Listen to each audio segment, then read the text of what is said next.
Is Donald Trump psychologically unstable and unfit for office? Does the President of the United States have a dangerous mental illness of some shape or form? Ask his fellow Republicans. During the GOP primaries, Marco Rubio suggested he was a lunatic, Rand Paul dubbed him a delusional narcissist, and Ted Cruz denounced him as utterly amoral and a narcissist at a level one don't think this country's ever seen. Mitt Romney opined, his is not the temperament of a stable, thoughtful leader, and Jeb Bush declared, he needs therapy. In recent months, Senator Susan Collins Armain has admitted she is worried about the president's mental health, and Senator Bob Corker has warned that Trump has not yet been able to demonstrate the stability nor some of the competence necessary for a successful presidency. Ask the ghostwriter of his best-selling book, The Art of the Deal. Tony Schwartz has called Trump a sociopath and has said there is an excellent possibility that the Trump presidency will lead to the end of civilization. Ask the voters. 1 in 3 Americans say they believe Trump's mental health is poor, while 2 out of 3 regularly question his temperament. 4 in 10 voters in the swing state of Michigan, which helped deliver the White House to Trump, say they think the president is mentally unstable, while a majority of them are worried that he has access to the nuclear codes. Ask the experts. In a new book published this week, The Dangerous Case of Donald Trump, a group of 27 psychiatrists and mental health experts warn that anyone as mentally unstable as this man should not be entrusted with the life and death powers of the presidency. Seemingly in defiance of the American Psychiatric Association's Goldwater Rule, which states it is unethical for a psychiatrist to offer a professional opinion on a public figure unless he or she has conducted an examination and has been granted proper authorization for such a statement, the various and very eminent contributors paint a picture of a president who has proven himself unfit for duty.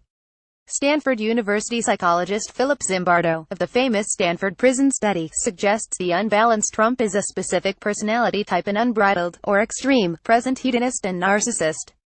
Psychiatrist Lance Dodds, a former Harvard Medical School professor, says Trump's sociopathic characteristics are undeniable and his speech and behavior show signs of significant mental derangement.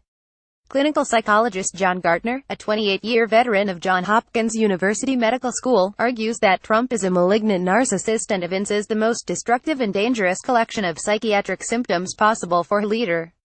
For Gartner, the catastrophe of a Trump presidency might have been avoided if we in the mental health community had told the public the truth, instead of allowing ourselves to be gagged by the Goldwater Rule.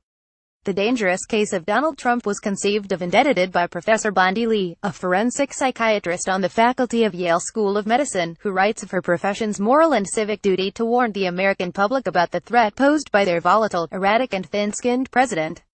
On the latest edition of my Al Jazeera English show, Up Front, I spoke to Lee about Trump's mental state, the purpose of the book and the arguments put forth by her critics. The interview has been lightly edited and condensed. Mehdi Hassan, why did you write this book and what is your main message? Bondi Lee, we are a group of mental health experts who have come to a consensus conclusion about an issue that is of vital interest to the public and that the public has a right to know, basically, that Mr. Trump in the office of the presidency is a danger to the public and the international community. We are not purporting to make a diagnosis. Assessing dangerousness is different from diagnosing someone for the purpose of treatment. I'm speaking on my own behalf and not representing the views of Yale University, Yale School of Medicine, or Yale Department of Psychiatry. According to a study by experts at the Duke University Medical Center, around 1 in 4 presidents have had some sort of mental illness while in office. So why is Trump so special? Mental illness itself does not involve an incapacity to carry out a duty. It's really the specific symptoms, the severity of the symptoms, and the particular combination of impulsivity, recklessness, and inability to accept facts, rage reactions, an attraction to violence, a proneness to incite violence. All these things are signs of danger. Alan Francis, the famous psychiatry professor, who wrote a manual on diagnosing mental disorders, has denounced your book, saying bad behavior is rarely a sign of mental illness. Psychiatric name-calling is a misguided way of countering Trump's attack on democracy. What's your response to him? Actually, I don't think we're that much in disagreement. We are declaring dangerousness, which is different from making a diagnosis. I am of the camp that believes it is necessary to do a full interview and to have all the information, including any medical conditions, any other disorders, that could explain behavior before making a diagnosis. So, again, we are not purporting to make a diagnosis. The conjecture is that he shows signs of severe mental impairment. We are concerned enough that we are calling for an urgent assessment. A lot of presidents were narcissists, egomaniacs, incited violence, suffered from conditions such as depression. People didn't question their fitness for office, did they? BL, that is right. Very few conditions are dangerous. Very few conditions would make one unfit for duty. In this particular situation, we are declaring a danger to the public and to international security. I can tell you as an expert on violence that he has shown many signs of dangerousness.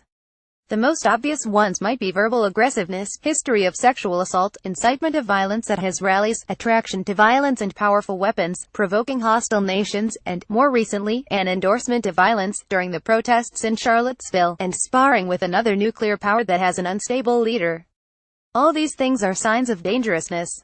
There's been talk of setting up a commission of mental health experts to evaluate every future president and perhaps advise Congress on a president's fitness for office.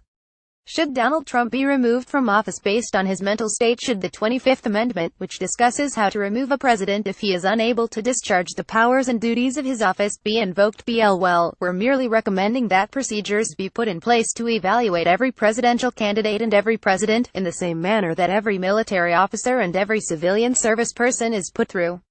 That the commander-in-chief is not put to the same test is a glaring omission. Currently we are advocating the setting up of an expert panel to advise a commission, and we're recommending that the panel consist of psychiatrists, clinical psychologists and neurologists. But you're of the view that there is a case for removing Trump from office based on his mental state? There are many signs pointing in that direction, and so we're calling for an urgent evaluation. How worried should we be that Trump has access to the nuclear codes? Well, that is our critical concern, that his condition is actually probably far worse than people are detecting now, that his mental impairment goes deeper and is far more pervasive than people can understand when they are untrained in psychological matters. And that the worst is yet to come. Top photo: Donald Trump speaks at a press conference on day 2 of the 2014 Republican Leadership Conference on May 30, 2014 in New Orleans, Louisiana.